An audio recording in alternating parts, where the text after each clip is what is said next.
college with my BA in psychology, and I actually really didn't know what to do at the time. Like I was 20, 21, and I was like, I don't know what to do, but school felt like the next option.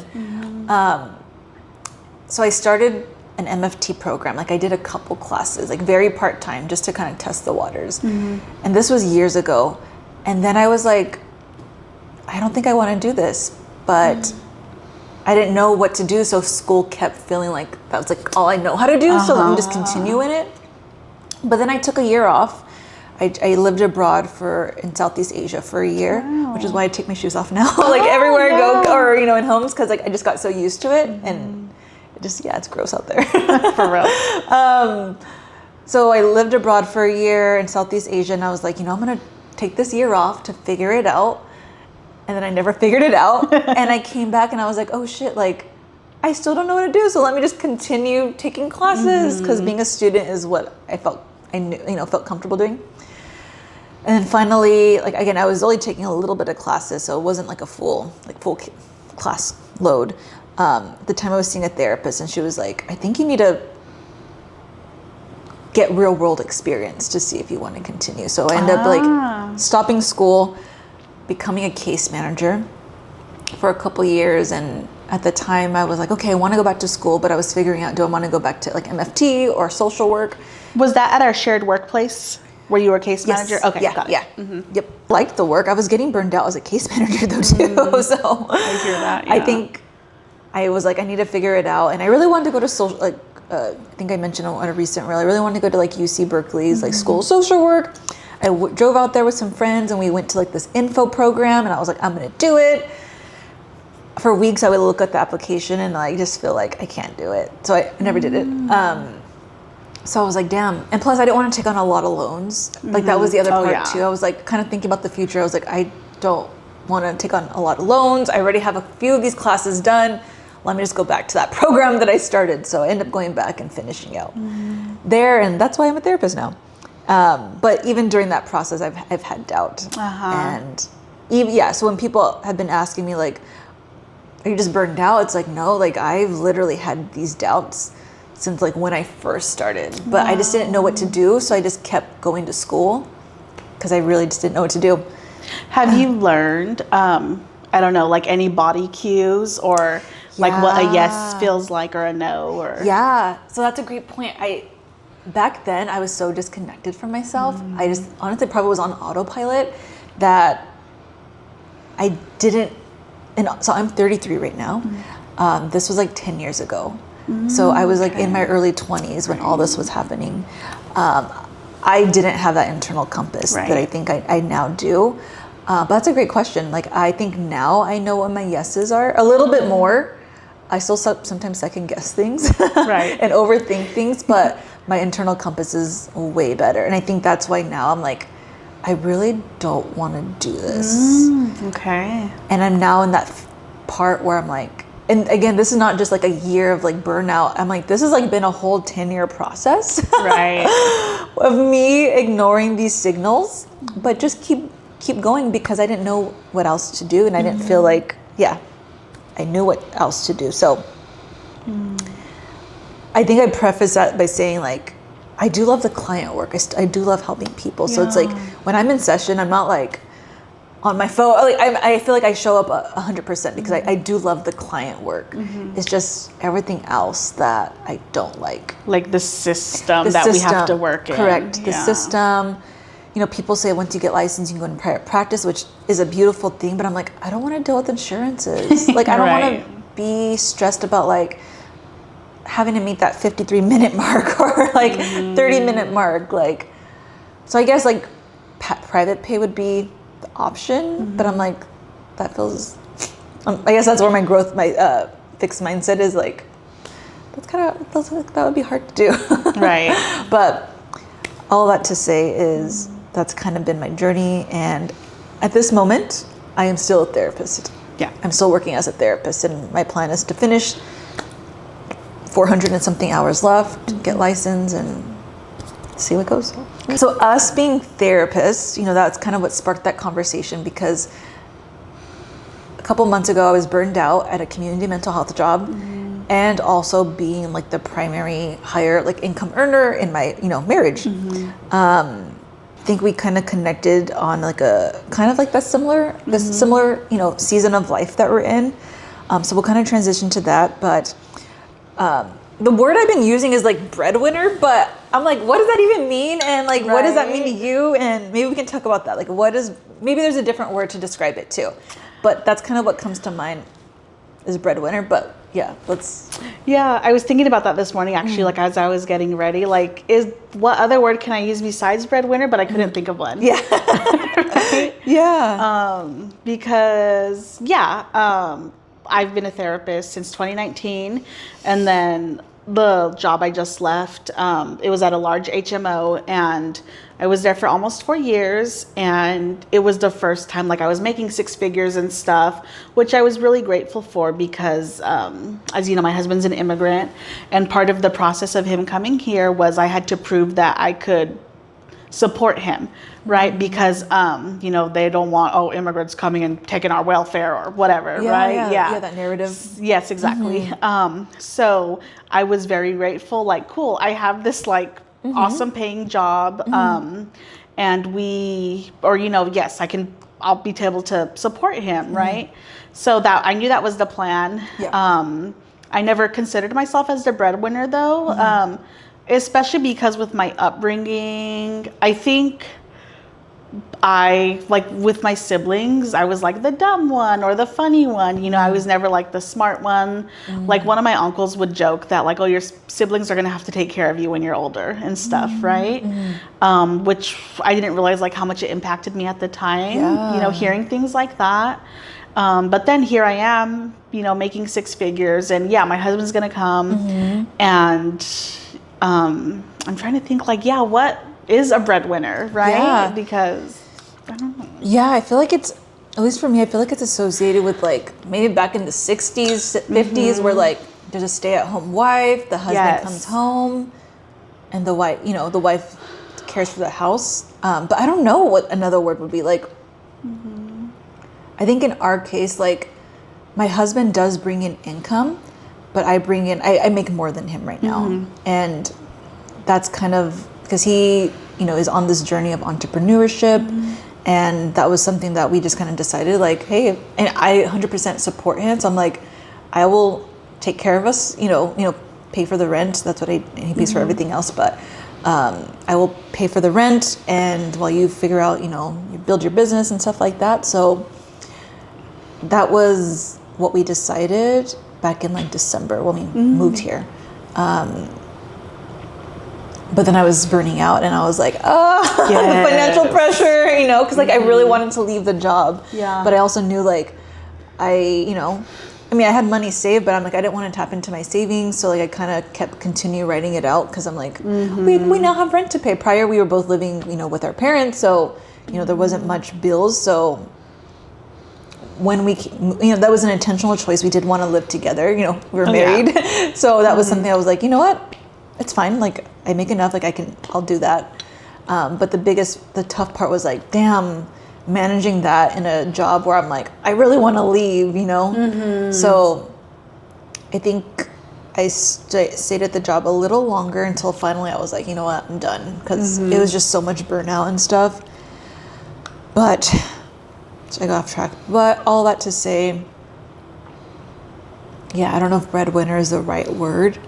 And I know we were talking off camera about like, other ways, people can contribute, to the household. And what has that experience been like for you to be able to like shift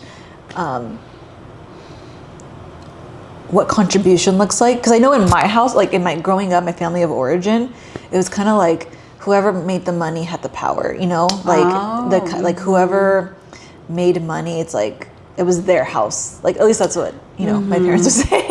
It's my house. I pay the bills, things like that. But I feel like now, like my view on that has expanded as to like what contribution looks like. So I'm just curious if any of that resonates or if how your experience has been with, kind of redefining what contribution looks like in your household. Yeah. Definitely, a lot of what you said resonates, and I definitely felt that pressure as well of like, well, I'm the only one earning right now, bringing in consistent income, and I was ready to leave too. I think I stayed a lot longer at that job than I should have, and I really felt it like physically, emotionally. There were just a handful of times that like I would come home from work crying, but I wouldn't even know why I was crying really, you know, just like, oh, I'm just so tired or burnt out, whatever. And I didn't realize at the time how much it was like impacting my marriage. I think we've always been pretty solid. After I left though that job, and my husband and I went to a celebratory dinner, and he finally was able to share like, there were some days when you would come home and I just wouldn't know what to say and how to support you. And then I was like, oh, I feel so bad that like you felt that way. Right. And then, but again, I stayed there so long because, like I shared earlier, he hadn't been able to work for 2 years. The first year was because of the whole green card thing, and due to the government's restrictions and rules, he couldn't work. And then he got his green card, and he was like, "Cool, let me start applying," you know. And he's been applying like crazy for over a year. So I think like when we got his green card like last year, I was like, oh, cool. Maybe I don't have to work here anymore. And so I was kind of waiting too for him to get a job, thinking it would happen a lot quicker than it actually did. And then like months went by and it wasn't happening. And I was like, okay, I'm still here and it's not nice anymore or fun. I'm not enjoying this work anymore. And then I think that's when burnout really set in, dreading, right? Like, what do they call it? The Sunday scaries. Like every Sunday I would just not sleep well Sunday night because of the work week on Monday. And just like not loving work, going to work anymore. It was really difficult. But because of that pressure, like, well, I'm the only one with an income right now. I have to stay. And I felt very stuck. And then we talked about it. I was like, I can't do it anymore. And I think when I finally shared or we made a plan, you know, we want to have this X amount saved, which we were able to do. And then when I finally was like, okay, I'm putting in my 2 weeks tomorrow, my husband, he kind of freaked out, you know, he was like, he got so nervous and scared, which is understandable. Like, he's like, well, I haven't found a job yet though, you know, because that had been the plan. Like, once he finds a job, cool, I don't have to be stuck where I'm at. But it's been okay, you know, again, I haven't worked since March or, you know, where I was at. I'm not making 6 figures anymore. That's okay. But I think it really, this time off, did make me reflect about what do we want to follow? I don't know, traditional gender roles and norms, right? I think I feel, I guess, very protective of like my husband. Like, I don't want anybody to say anything about him. And, you know, because like he's such a great man. He does so much for me. And when I was working, like it was the best thing to come home and dinner was made, you know, like he would clean while I was working and whatnot. So there's other ways we can contribute to the house, right? Not just financially. Even now that I have my part-time job and he just started work, luckily, I'm excited, like, oh, cool, I'm going to make dinner for him now, you know, and whatnot. And then we talked about, people would keep asking, hey, have you found a job yet? Are you working yet? You know? And my family like never said anything negative, but it was, I think they were a little worried, like, okay, you're leaving, you're quitting your job, but you know, your husband's not working either, but we've been okay. And I think, like I shared with you a few weeks ago when we were messaging, there was some grief that I didn't realize I had to like acknowledge and process of, okay, maybe I'm the breadwinner in this relationship. And that's a weird thing, I guess, to feel like, to grieve. But just accepting that, which I think I had to accept that and acknowledge that. Maybe I'm just, you know, the breadwinner right now. I wish I had a better word for that, but I don't right now. And it was so weird because when I accepted that, and I think saying it out loud, like even just texting it to you, that was when things shifted. Like my husband got a job offer, you know, we had some unexpected money come in. Yeah. Like apparently I was paying too much on the mortgage. So they sent me a fat check a few weeks ago. And I was like, oh, this is great. Yeah. Oh, nice. Right.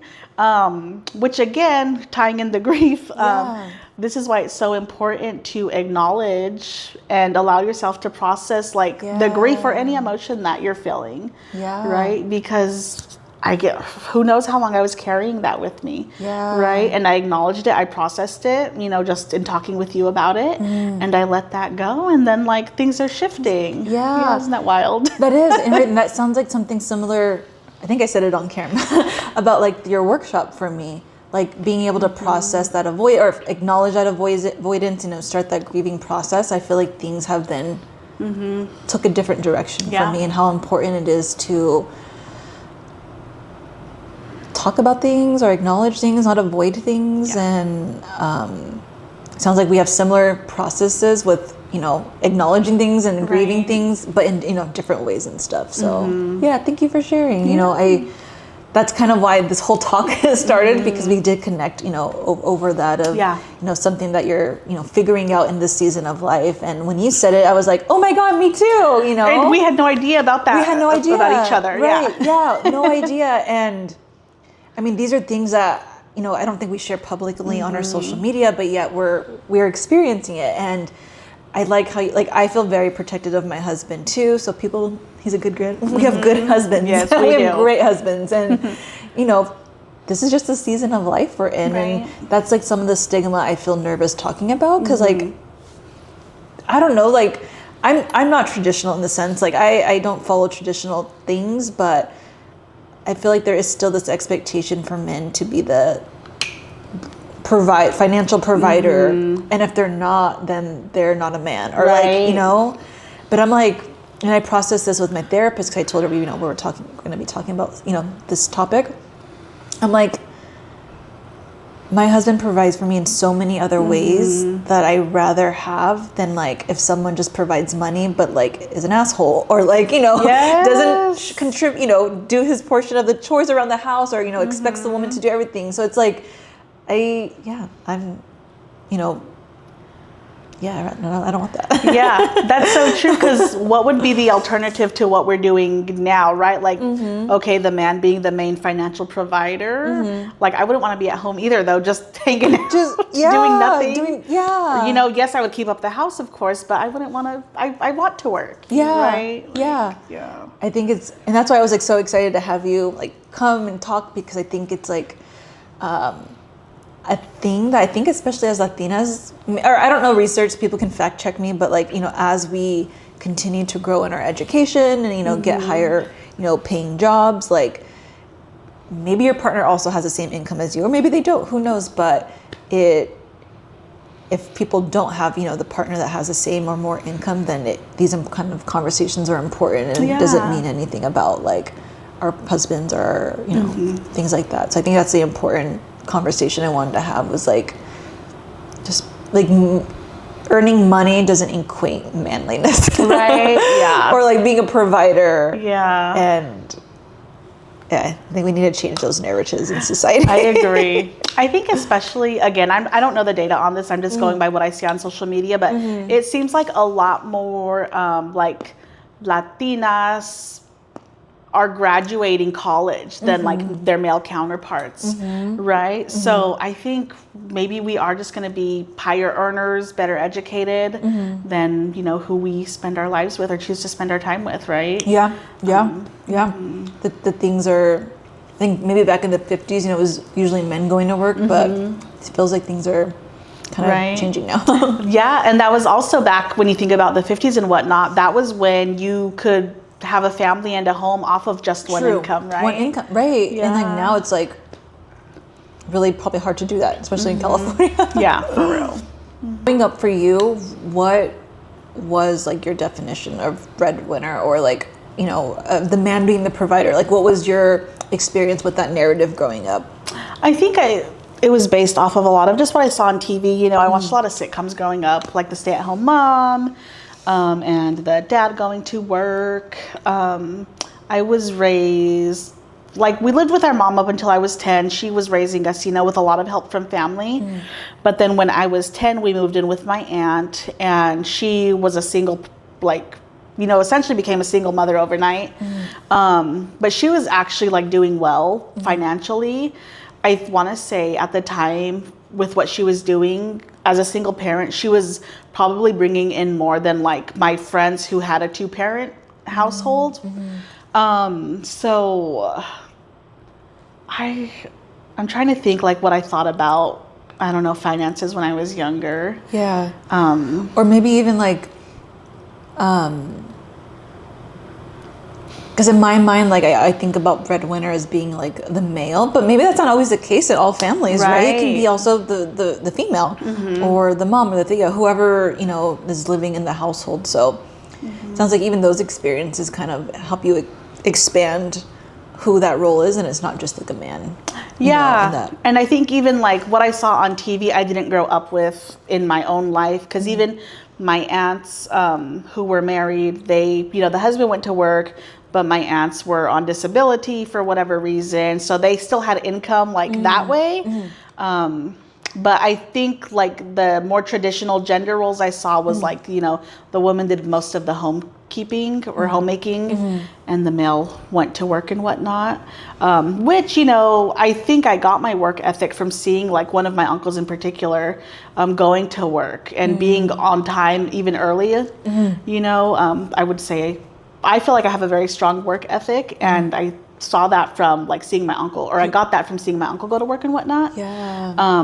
But going back to what I shared earlier, when one of my other uncles was like, "Oh, your siblings are going to take care of you," haha. I think I never saw myself like, oh, what am I going to do for work then? Or I don't know. I never had. I guess it wasn't safe to dream about working, or I don't know, or even being in a relationship because of comments from family too, like, oh, we're gonna have to pay somebody to marry you or whatever. Oh, that's so So hard. I never, I don't know, it wasn't like safe to think about what do I want in a relationship. And then I got in my 20s and I entered like a shitty relationship, because I was like, I don't know what I want or what to do. Yeah. So. Where do you feel like that shift happened to you? Because obviously now, I mean, you were making really good money. You started your own business, and you're kind of heading in that direction, of wanting Clinical Comadre to be like, a self-sustaining business. You are married. Where do you feel like that shift happened for you?